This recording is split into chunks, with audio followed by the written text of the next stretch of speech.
할렐루야, 사랑을 축복합니다. 8월 19일 영썸 랜선 큐티에 오신 여러분들을 주님의 이름으로 사랑을 축복합니다. 우리 기도하고 말씀 묵상 시작하도록 하겠습니다. 사랑과 은혜가 많으신 하나님, 말씀에 의해서 오늘도 하루를 살아가는, 그래서 승리하는, 그래서 회복하는 하루의 삶을 살아가는 사랑하는 청년들 모두가 될 수 있도록 인도하여 주시옵소서. 말씀이 우리를 능력의 길로, 말씀이 우리를 십자가의 길로, 말씀이 우리를 회복의 길로, 말씀이 우리를 하나님께로 인도하는 길로 갈 수 있도록 우리에게 은혜 베풀어 주시옵소서. 감사드리며 거룩하신 예수님의 이름으로 간절히 기도합니다. 아멘. 네, 잘 지냈죠? 날이 조금씩 더워지고 있어요. 네, 조심하시고 미리미리 물도 많이 먹고 또 더운 장소, 더운 시간대는 피해서 여러분 건강 잘 지키시길 바랍니다. 오늘은 8월 19일 수요일 이사야 29장 15절부터 24절까지 말씀 우리 함께 묵상했으면 좋겠습니다. 먼저 말씀 읽겠습니다. 우리 세 번역으로 함께 읽을게요. 주님 몰래 음모를 깊이 숨기려는 자들에게 재앙이 닥칠 것이다. 그들은 어두운 곳에서 남몰래 음모를 꾸미는 자들이다. 누가 우리를 보랴, 누가 우리를 알랴 한다. 그들은 매사를 거꾸로 뒤집어 생각한다. 진흙으로 옹기를 만드는 사람과 옹기장이가 주무르는 진흙을 어찌 같이 생각할 수 있느냐. 만들어진 물건이 자기를 만든 사람을 두고 그가 나를 만들지 않았다 하고 말할 수 있느냐.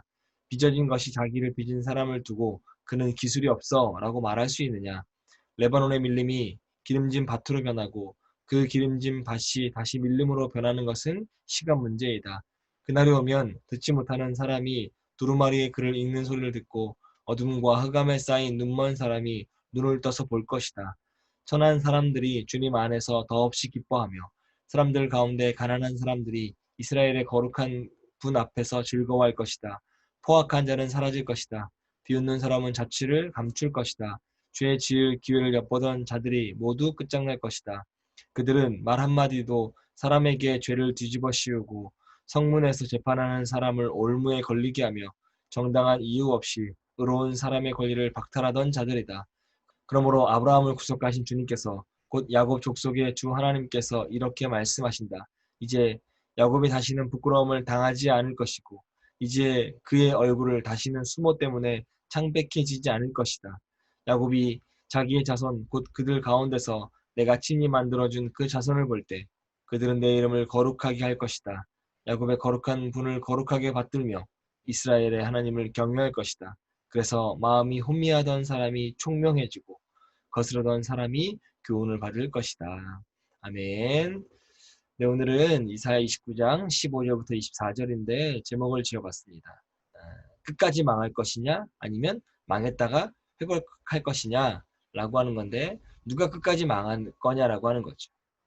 하나님 앞에서 끝까지 망하는 자들이 있습니다. 특징이 있어요. 두 가지인데 첫 번째는 하나님을 속이려고 하는 사람이죠. 15절 말씀에 나오는 건데 보세요. 누가 우리를 보랴? 누가 우리를 알랴? 라고 이야기합니다.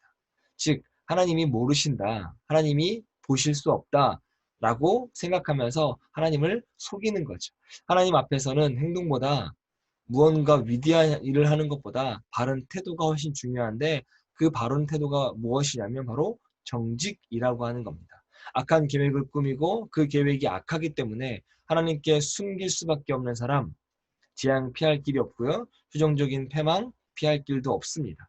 하나님께 솔직히 드러나지 않고 잘 숨고 잘 속이는 것처럼 보인다면 사는 길이 아니라 죽는 길이고 망하는 길입니다.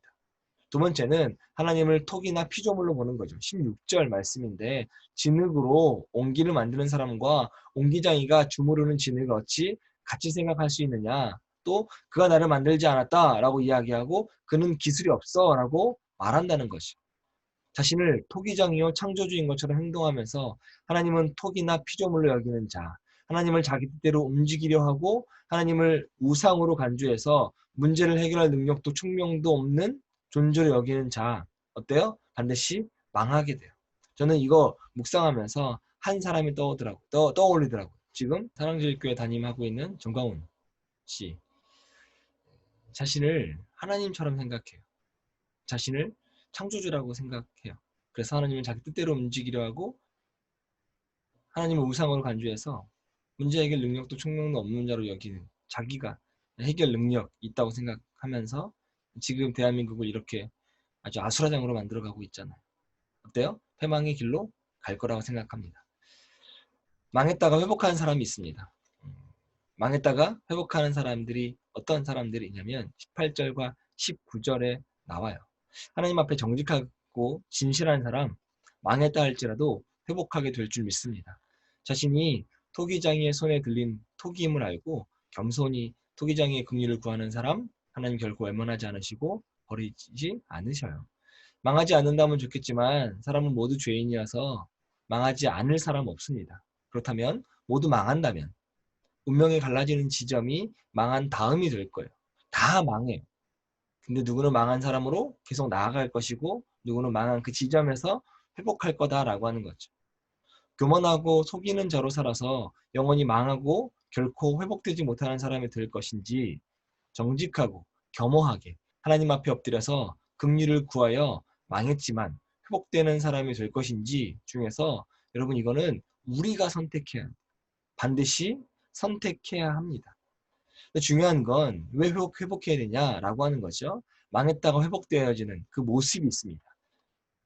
24절인데 그래서 마음이 혼미하던 사람이 총명해지고 거스르던 사람이 교훈을 받게 될 것이다 라고 하는 거죠. 놀랍게도 회복의 모습은 혼미하던 사람이 총명해진대요. 거스르던 사람이 교훈을 받게 된대요.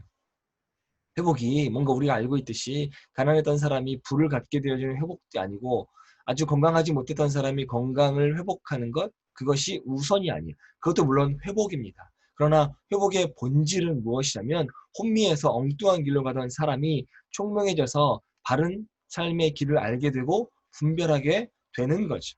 말씀을 거슬러 살아가던 사람, 말씀대로 살고 싶지만 죄의 본성을 이기지 못해서 넘어지고 쓰러지고 절망하던 사람이 하나님의 교훈을 받아들이게 되고 그 교훈에 순종하게 되어지는 것, 그것이 회복이라는 거죠. 망했다 할지라도 이런 회복을 얻는다면 망할 것을 보상하고도 남는 놀라운 복된 삶이 될 거라고 생각합니다.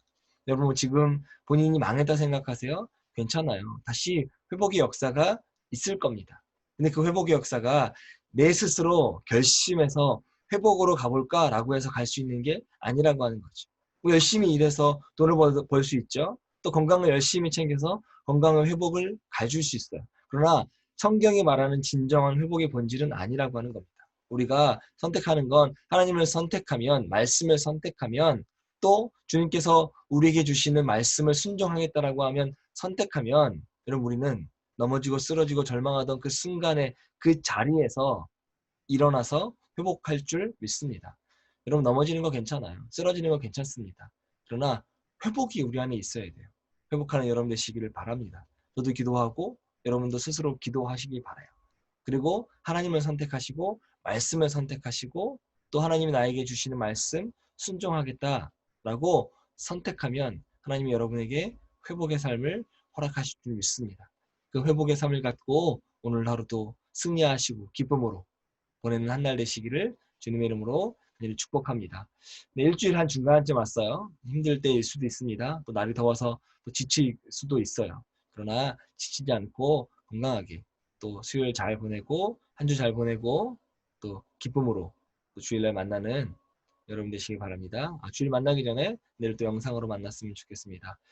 영성의 모든 형제들을 주님의 이름으로 사랑하고 축복합니다. 우리 내일 또 목요일 영상으로 만나도록 하겠습니다. 내일 만날게요.